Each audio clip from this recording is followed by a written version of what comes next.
Hello and welcome to the third video in the series of how to structure a successful AS and A2 essay for English literature, language or any humanities subject where you're having to write an essay for coursework or essays, argument essays, essays to analyse and explore under exam conditions.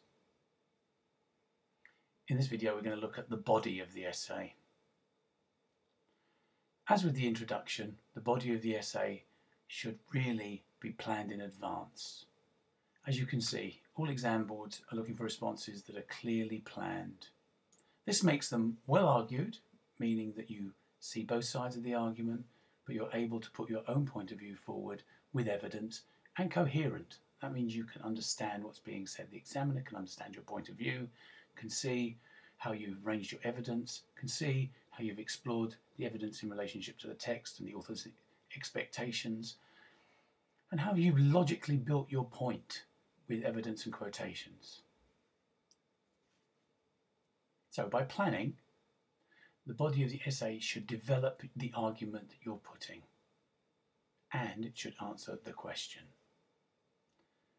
Secondly, when you're writing your essay, paragraphs need to be connected using the correct discourse markers. For example, consequently, subsequently, moreover, on the other hand, and so on. These will either contrast a point that you're making or support a point that you're making, but they will link from one paragraph to the next. And each of those paragraphs has a specific job to do. It's basically setting out your argument and building it in strength until your strongest point is in the third area of the body of your argument, the third paragraph. And it really is the one that draws everything together and shows the strength of the point that you're making and the strength of the evidence you have used and the understanding that you've shown of how and why something has been written by an author, or a character acts in a certain way, or the way that an audience reacts to what they've seen in a drama. By planning, you'll be able to build your argument in strength. As we saw in the video on the introduction, you set out the 3 points or the 3 areas that you're going to talk about in the body of your essay. And then each one of those develops the points that you're making, giving more detail, more depth, more sophistication to your argument. And they move on logically, clearly, cohesively and analytically from the introduction. Within each paragraph, when you're planning it, you need to make sure that you have textual, contextual and critical evidence to back up the points that you're making. This will enable you to link it back to the introduction, where you've asserted your point of view and show that you're actually answering the question. To show that there's a development from paragraph to paragraph, you're not only using good discourse markers, you're making topic statements that show that you're moving from one point to the next.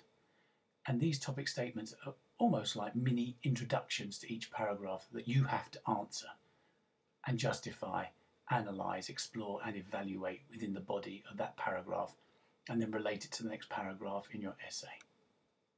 In order to give strength to your argument, your essay should contain at least one counterpoint or refutation to the point of view that you're asserting. This will enable you to strike back with your own point of view, show how strong it is, gather evidence to support it, and also link that back to the point you made in your introduction and show how well you've developed your argument overall. Moving on now, we can look at this diagram here, which shows you how each key area that is mentioned in your introduction can be used as a paragraph. So, key area 1 then is the first logical step in the point you're going to make. It's not the strongest point, but it's the starting point, the first rung on the ladder of your arguments. In it, you make the connections, first of all to the introduction and then to subsequent points you're going to make, and you begin to explore your argument in this point using evidence and slowly building it up to the counterpoint of another critic or reader or reviewer or academic in relationship to your particular text. From this you refute that using evidence, analysing its point and its maybe the reasons why someone has made that point of view or shown that point of view, and then you use it to connect your final area, which is your strongest argument, using the strongest evidence to support your point in relationship to the question.